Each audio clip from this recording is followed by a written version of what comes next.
Hi, everyone. Susan Tran here on this week's Women's Wednesday, and I'm so excited because we're going to talk about a new style, learning about this new style of political activism. And joining us is a social media maven, stand-up comedian from Northern Virginia, and Suzanne Lambert. Thank you so much for being here. Hi, I'm so excited to be here in this gorgeous studio on this gorgeous DC day. I know. If only we were outside on this beautiful day. Afterwards. Right. Let's do it. I have so much to talk to you about. Let's do it. And your bio is incredibly impressive. We are just going to start with that you are a comedian and you're a social media influencer who's just started her podcast last year. Yes. And within months, I checked, and you have interviewed 45 congressional leaders, 6 governors, an Olympian, other comedians, other social influencers. And we're going to kind of get into your backstory first. But how did this start with just this component part? Girl, picking up my phone and talking into it. I mean, really, I started doing stand-up, 7-8 years ago in 2018. But really, my online presence didn't really kick off until right around the election. And it was just a matter of picking it up and doing it and talking in a way that thankfully resonated with people. Okay, and because you're saying it's about politics, how about a little backstory on your political leanings? Yeah, so I lived in Northern Virginia when I was younger, but I spent most of growing up in Georgia, in a town called Kennesaw, Georgia, and was super conservative. That's just the background that we grew up in, right? The local church sponsors the after-school activities, and the pastor of that church is also the football coach. It's very Georgia, right? I don't think that's an unusual way for a lot of people to have grown up. And it wasn't until really I moved to DC, and really when I started doing stand-up comedy, that everything kind of shifted and unraveled for me, because all of a sudden I was hearing about these different perspectives that really I hadn't heard of before, or maybe I'd heard of them, but it was more so people talking about other people. I hadn't really heard people's firsthand experiences with being first-generation Americans, or their experiences with racism, whatever that looked like. I hadn't really heard a lot of that until I started doing comedy, and it was a really, really quick unraveling from there, to be honest. And you were talking Republican in that you were the head of your Young Republican Club. Oh, yeah. So funny that you mentioned that. I was literally texting my sister on the way over here. I was president of Young Republicans in high school, yes.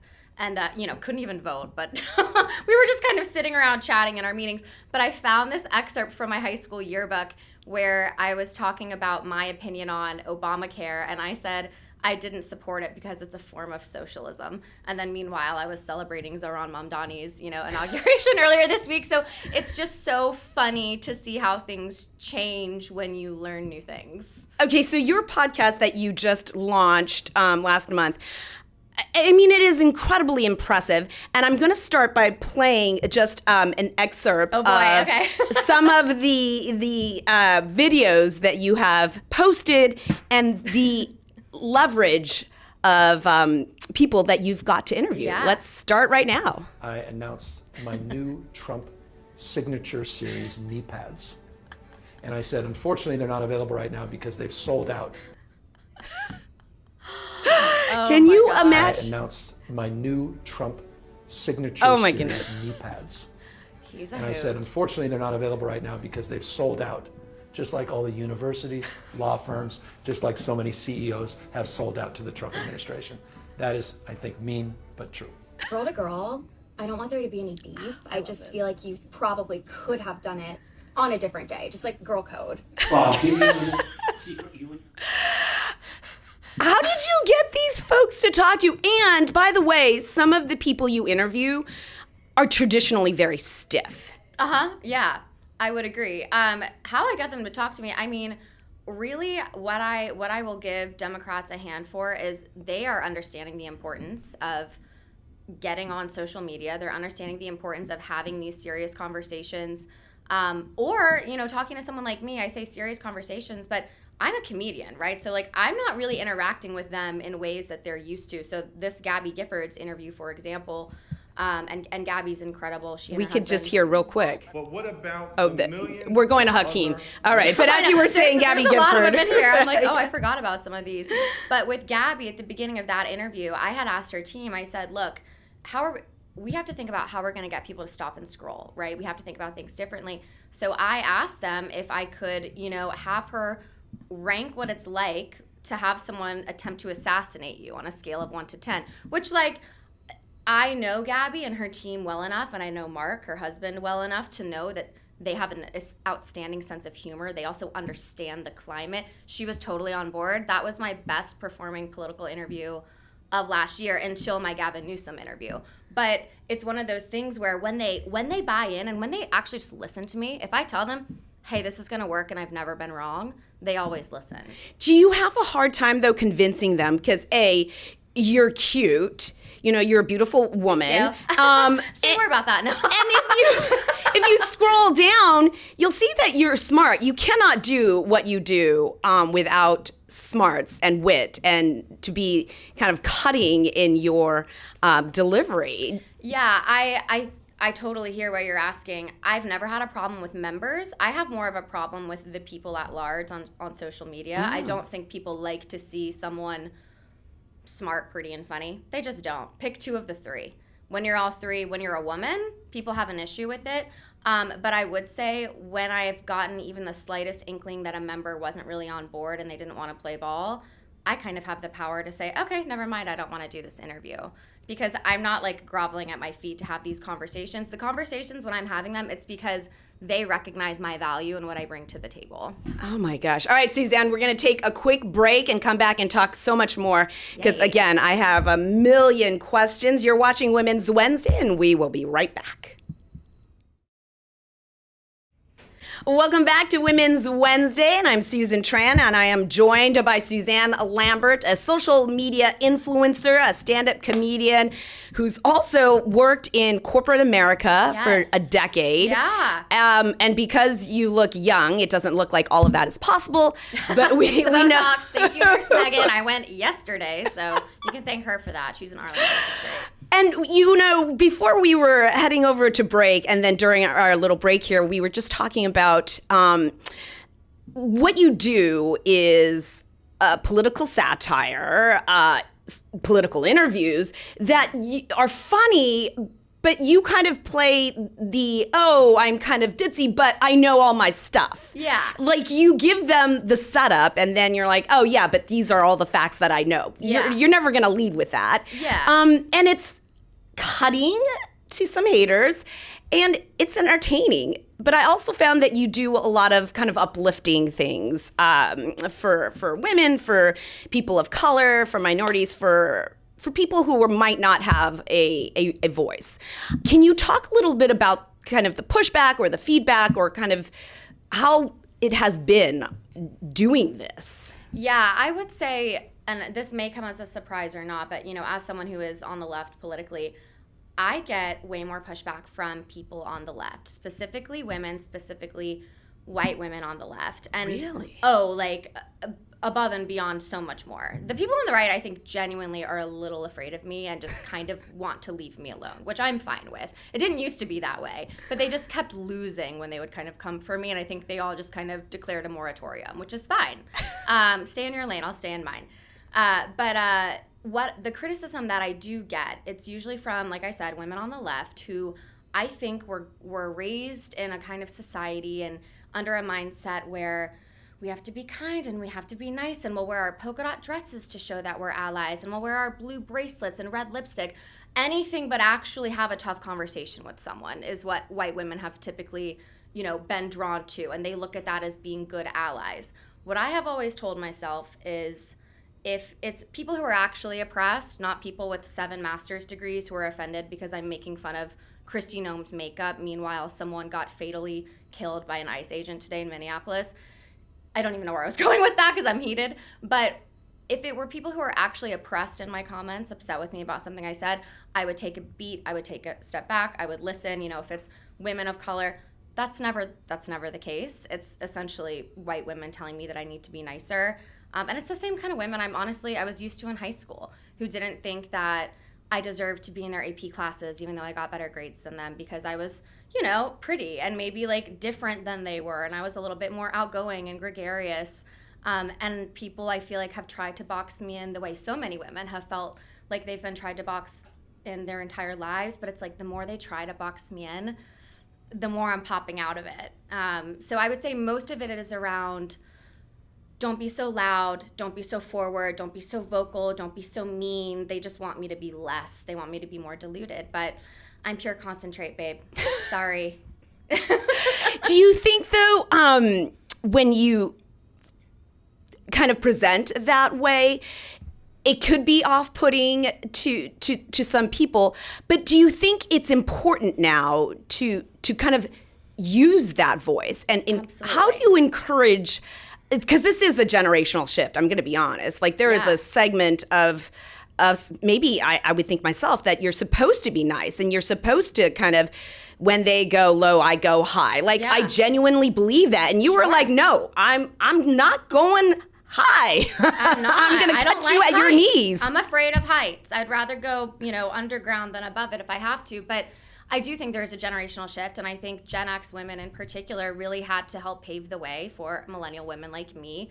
I've heard terrible things about finance, in the 90s and early 2000s, and I worked in finance for a decade, and it was still terrible, the culture itself. But I do think there's a generational shift, but I think that it's one where I'm starting to get so many messages of women telling me that I've inspired them to be meaner. And what meaner actually looks like is not walking around being a bully. It's if you hear an inappropriate comment, say something in the moment. Don't stew over it and write a 5-paragraph essay a few days later. Say, ooh, don't say that. That's gross. It's about calling things out, because that's actually how we can be allies. We can use our privilege, our access to things other people might not, and take some of that load off of them, right? If I'm standing up in the moment against an inappropriate comment or whatever it is, then that marginalized person or that person who have just had to deal with this a lot longer than I have, then they don't have to. That's kind of what it's about. It's about finding your voice. It's not about being a bully, unless the person is a terrible person, in which case, bully them, go for it. I do it all the time. What do you say to young women, especially, who want to be heard, but to be fair, you are smart and witty and quick, and not everybody feels as confident with that. Yeah, absolutely. I think what you're getting at is what I talk about is finding your big gift. My big gift, I'm good at talking smack. I am. I love a debate. I love to fight. I'm one of 6 kids. I've been like this since I was a little girl, right? It's just who I am at my core. Some people's big gift is actually being able to have more level and even conversations. They're more equipped to do that and have that tough conversation than I might be, right? So it's not about just who can be the loudest. It's about like, okay, what gifts, what are your gifts? What are you good at? Are you good at having those tough conversations? Are you good at bringing different groups of people together? Do you have a diverse friend group? Like whatever that looks like for you in your life to try to do some good in the world, do that. You don't have to like have the wittiest comeback. We're not doing this for social media. We're doing this to actually make a difference in our communities. And it sounds like you kind of leaned into that. You're a good talker. You can come at things quickly. And then your podcast, Mean But True, has really been quite successful. You have millions of views, now built 1 million followers. So yeah, I love talking to different kinds of people. Yeah. That's also where comedy comes in, because I'm around people all the time with totally different perspectives than me. I don't have a homogenous friend group, right? yeah. So I'm going to hold you that thought, and we'll be right back. Yeah. We're going to take a quick break. You're watching Women's Wednesday.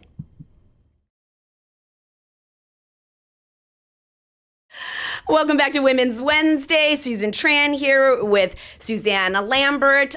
Your social media is I am Suzanne Lambert. it's Suzanne Lambert. It's Suzanne Yes, Lambert. on all platforms. Yep. And then you have Mean But True, which Yes. is hilarious. Thank you. The podcast that you just decided to launch and then accrue millions of followers and views. Yeah. The Has it been fun? podcast, It's been so much fun. I love nothing more than talking into a microphone with my friends. I mean, it's the dream. I hope to be able to do that the rest of my life, right? But I think some really funny conversations, some really prudent, poignant conversations have come out of that. So I'm so lucky to have the friends and community that I have. It doesn't feel real, honestly. And having kind of a lot of success, I think you were written up in all of the major papers, and I've seen you on various news organizations and platforms.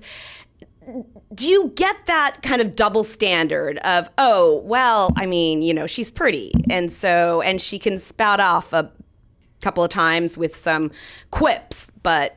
All the time, yeah. And I'm always like, listen, I was funny when I was ugly, too. I was an ugly kid. That's why I'm funny now. That's a critical piece of my upbringing. Was I was not a cute kid, as much as my parents will say I was not, okay? I was funny when I was ugly as well. But I mean, what's really been grinding my gears, and I've had to push back a little bit, and I think it's harmless, honestly. It's people aren't used to seeing the kind of interactions that I have with politicians, because it feels different, and that's very intentional. Like with how I frame things, to the questions I ask, to what we talk about, it's meant to feel different. I'm an entertainer, right? I'm not a journalist. So, we'll be having conversations, and every single male politician, with the exception of, Mark Warner being one of them, but like even like, the gay male politicians who are openly out. Oh my gosh, you guys are flirting. Oh my gosh, you'd be so cute together. And they'll say things like how flirty I am, but then they'll talk about how funny the man is that I'm interviewing, right? And I'm like, the gag with that is I wrote the jokes that that they're saying. Not always, right? Yeah. But if there is a hook, because sometimes I'll do like some of my interviews with Mark Kelly, for example, Senator Mark Kelly out of Arizona, I'll have kind of a hook where it's like a cold open sketch. I wrote all of that, and it's pretty obvious to me that I wrote that and orchestrated that. But right. Yeah, they'll talk about how funny the man is and then how flirty I am, and it's like, I can't even begin to tell y'all how unsexy these environments are. There's 20 staffers around. You have like no time together. It's, hi, nice to meet you. You sit down, you record, you go your separate ways. There's no flirting. It's work. And they would never say that about a male comedian. No, they would say he was funny. If right. Stephen Colbert or Jimmy Kimmel or Jon Stewart, all comedians I love and respect, if they had the exact same conversations with the exact same jokes that I did, they would just say that they were funny. But because I'm a woman and because I'm pretty, I do think that matters. It's that I'm flirting, which is super frustrating. But ultimately what matters to me is that the information gets out there, people are entertained. I just try to take those comments in stride. And with this kind of unexpected multiple talents that you're able to nourish and utilize, one thing you have really been successful at is buying up some domain names. That's like, right. What was that about? You got to get in there. Genuinely, this one girl, this is like 2 years ago, and I say girl because I'm a Southerner, she's an adult woman. She made a video saying that I'm not a feminist. I can actually cook. And it was dispelling all these myths about how feminists are the worst and we can't get men and, all these stupid things. And it just irked me in such a way that I bought the domain name for the ministry that she pretended to own, which hilariously enough, almost 2 years later, is still the main driver of traffic to my website. But it started with that one. Probably the most notable was when I bought Vance for President, like a year ago, just on a whim, because it just happened to be available. I'm on GoDaddy the way that people are on Zillow. Like, I'm just seeing what domain names are available. So I bought Vance for President, and then hilariously, because it was available and it was so cheap, it was 20 times cheaper than Gavin Newsom for president, for example. And prices are based on perceived demand and all kinds of algorithmic inputs. So it's just hilarious that the next person in line to be president, if something happened to our president, J.D. Vance would be the president. No one thought to buy the domain name because they found it so improbable that he might actually be president. And now he's looking like he's the front runner, which is hilarious. So if you go to vanceforpresident.com, you will find a JD Wrapped that I made in the spirit of Spotify Wrapped, which is his most embarrassing moments from last year. And there were so many to choose from, let me tell you. And you have purchased how many domain names at this point? I think saw. I'm up to 29, but it's growing by the day. You leave the wrong comment, that domain name might be bought. People need to buy their domain names and their kids' domain names. That's what I tell everybody. Oh my goodness. Not because I might buy it. But but just in case. That's how they find out celebrity kids' names sometimes. That's how people found out Blue Ivy's name before. How Beyonce would they and JD. think Blue You can, like, Ivy? you can there's ways. This is Yeah. wild. Yeah. Okay, so this is like a whole new world for me. This I called Me it as well. like new Yeah. style of political activism Sure. because it's just so unusual. What do you think your biggest takeaway from what you've learned in doing this? For me, just top of mind and something I say a lot is don't let the people doing nothing keep you from doing something. And for me, that looks like, people don't like the questions I'm asking or how I'm saying it, or I didn't do this exactly right, or I should have asked this or that. They weren't at the Epstein survivor press conference. They weren't at the Capitol when Republicans were voting to, gut people's health care. They're not, but by the way, all of this I do, most of it, unless it's otherwise disclosed, is for free, right? Which I'm happy to do.